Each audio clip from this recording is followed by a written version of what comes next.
So, welcome along to the first of our Board Development Fund drop-in sessions. First of all, and I'm sorry for some of those of you that are already familiar with the Board Development Fund, but the Board Development Fund is first of all for boards in the UK sport and physical activity sector. So we are funded by the sports councils in the UK. So we're only able to offer this free training to those in the UK sport and physical activity sector. And what it is a suite of free, customizable, tailorable, however you'd like to call it, in-house courses that are available to you and your board. So what this would consist of, if your application is successful, you'll be able to have we'll obviously inform you, and you'll have a consultation with someone from the Chartered Governance Institute UK and Ireland to tailor the course around your needs. And they'll really delve into what you really need from the course, as well as sort of what it is. So instead of it being an off-the-shelf product, it is very much something that is meshed and molded around what you're going to need. So, and for that reason, all the descriptions on the website are a little bit vague. They cover the topic a bit and what you go into, but I've purposely not made them too prescriptive because we want to tailor it around you. And applicants can apply for as many or as few of these as they like. But please bear in mind, if you would like to apply for two, we ask that you do two separate applications, as the word counts are tailored around that. But also, if you are applying for multiple, we can only, I'm afraid, offer you one training session. So assuming these are both, strong applications, if you have one that's really good and one that's maybe not so much, we might just offer you the one. But we will offer you the choice of that if they're both good enough. And then there can be opportunities to mix the two depending on the subjects, but that is on a case-by-case basis depending on how much similarities the topics have. And finally, just a little reminder, we had a couple like this last year. This isn't a fund to reimburse you for your training that you've already paid for or are looking for, but a chance to work with us to help you develop your own. So, for example, in previous years, we've had someone come to us saying, we found this trainer that we'd like to do this training.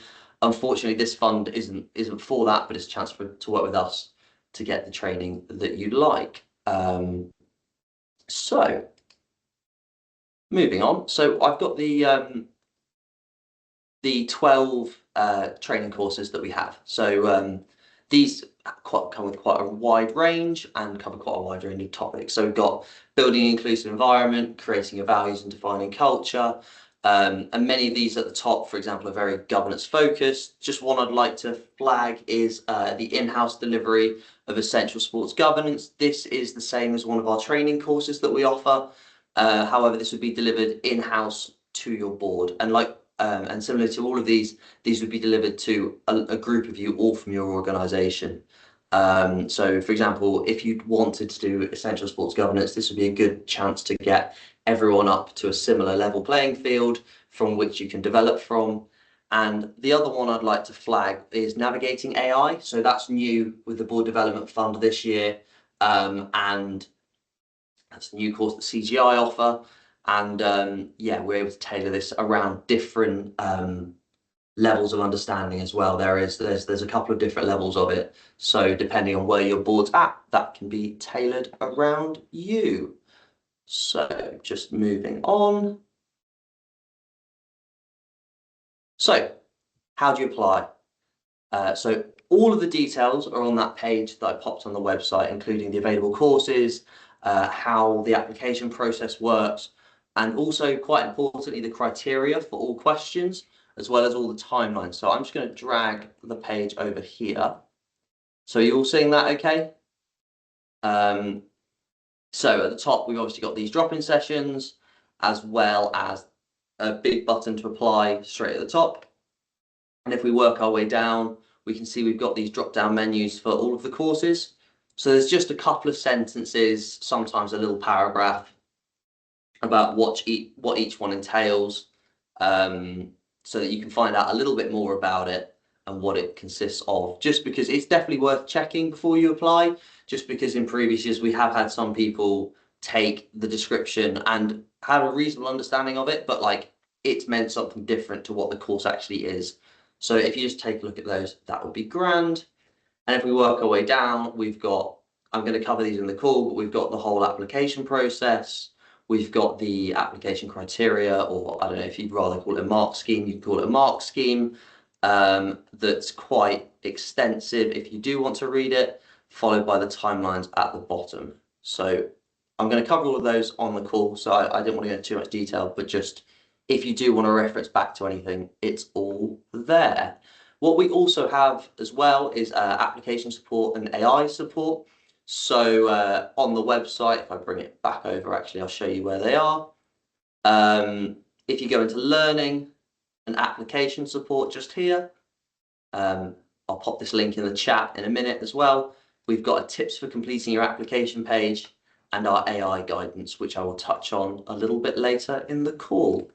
But yeah, we try and keep this as transparent as possible to help you guys put your best foot forward, because what we don't want to do is just reward people for being good at filling out forms. We want to help you with that bit if need be, so that the best applications shine through. And finally, yeah, you can apply through the website. And for those of you that may or may not have issues with filling out forms, we can also offer machine transcribed video calls, which we would then edit and send over for your approval if you would prefer that. And likewise, if you have any other accessibility issues, please do get in contact with us and we will try and work with you to find a better option for you. But for all of these, if you could get in contact with us before the deadline, that would be really helpful, because obviously we then need to arrange a call or a time to sort these out. So moving on, timelines. And before we start panicking, I've left these blank on purpose. So we're currently in application window 1, which opened on Monday of this week. And this will run until the 17th of April, which I believe is a Thursday. It may not be, but yeah, the 17th of April is the day. And then on the 15th of May is when you'll hear either positively or negatively. It might be before that, but likelihood is it'll be around then. And what you'll notice is that we've said about applicants that opt in are rolled over to application window 2. So for the keen-eyed of you, we are having 2 application windows this year.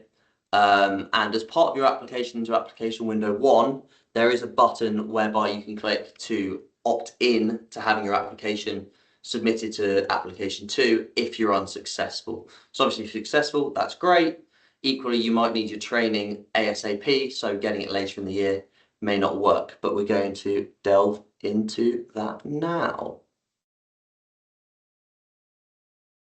So I've made this visual explainer to show it a bit better. So we're currently here at window 1. So you send in your application. You may opt into window 2, you may not, and then we'll review this, go through them, obviously score them, and the whole point of this is to give a set amount out this year, because with this being a fund, and different courses sometimes cost different amounts, there's sometimes some ambiguity over those last few places. So what we're doing this for is to have a batch of, I think it'll be around 6 or 7, that we'll just definitely give it to, and then everyone else will be rolled over into the next one. And as we're doing that, we want to open up the opportunity for people that maybe haven't heard of the SGA, or a new training need has come up in that time, so they can also have another bite at the cherry. But yeah, so from window 1, the successful applicants will be notified. Unsuccessful ones who didn't want to be rolled over will also be notified. And those who are getting rolled over will be notified that they're being rolled over to window 2. Obviously, if things change in that time, you can obviously get in contact with us to say, sorry, I want to withdraw that, or please can I edit it, or anything like that. But I would recommend, unless you really need the training by, let's say, the summer, that you opt in, because you can always change your mind afterwards, whereas it's much more difficult on our end if you've opted out and then want to opt back in. So yeah, then coming down here, we'll get a few more applications in later in the summer, which we'll then review along with all the ones that were rolled over, and then we'll notify all those that were successful and unsuccessful. So just to bring this up with the full timescale, So yeah, the second window will open on the 14th of July and close on the 7th of August, with final decisions being made quite quickly after that. So, and one final thing that's really worth pointing out is that all training should be completed by the 30th of November. It is in the application form, but I just wanted to flag that to you all as that's quite an important part of the agreement. So what's changed from last year? So some of you, this may be your first time applying for this, and welcome. This may not mean anything to you, but to those who have maybe applied this once or twice before, some of the differences we've made is put a more prescriptive application criteria, so you can better understand what you're looking for. As before, we showed a 10 out of 10, a 5 out of 10, and a 0 out of 10, which is great for knowing what's the perfect answer and what's an all right answer, but what's good, what's pretty good, and what's great. And it's just a bit more prescriptive. And we've slightly switched the question order around as well. So whereas before we asked about the benefit of the course followed by the need of your organisation, we've switched that round, as we found in previous years that sometimes people would answer the second question in the first question, and it just adds a bit more chronology to it. And second of all, we've got the scoring system. So there are 4 questions. The first 2 are about the need of the organisation and the benefit of the potential benefit of the course. These are still marked out of 10. However, the questions on the development planning and measuring impact are now marked out of 5, as we just think those are the 2 most important bits. But again, these other parts are still important, but maybe shouldn't be the deal breaker, as some people, they felt that was letting their applications down, and it was sort of weighted a bit too heavily. And the other change is the double application window. So we used to have 1 per year, and now we've got 2, which I've just explained. And finally, we've got the AI policy and the AI guidance, which is new as well. So, which we're going to cover in a moment, but yeah, they are new for this year. Right, so going on to the AI guidance. So what we've written, and we wrote it, I think, around summer last year, is first of all some AI guidance. So things what you should and shouldn't do when using AI. These include, for example, if you're just using the web-based version of something like ChatGPT or Copilot or Gemini, which is Google's one, you should really be checking the privacy settings on them before entering any information about you or your board. Especially talking about the board, this could be quite sensitive information. So for example, if in my application I was mentioning, and our board really struggle with risk management, for example, and I put that into ChatGPT being like, hello, can you reword this so that it's better? And my thing says, Sports Governance Academy really struggles with risk management. These models will internalize that and may spit that out in later versions. So if someone asked it in a year's time, tell me about the Sports Governance Academy's board, it may come out with, they struggle with risk management, which again is quite a big data risk. So please, if you're going to use these tools, use them for bouncing ideas off, use them for understanding more about a topic, but be very careful when using them, when mentioning any sort of confidential organizational data or information, as you don't want that going out into the wide world. And also, importantly, we've got an AI policy now for writing it, which you, as the first question on the application, you need to accept the terms. So again, it's inferred that you've read it, but please do read it, because we do let you use AI for your application. However, we don't want you to just copy and paste answers that you've just popped in after asking the question, because that can be plagiarism. And we do stress test the application system for these AI tools, so that we can find out what the AI answers are likely to be, so we can spot those that are just copy and pasting them.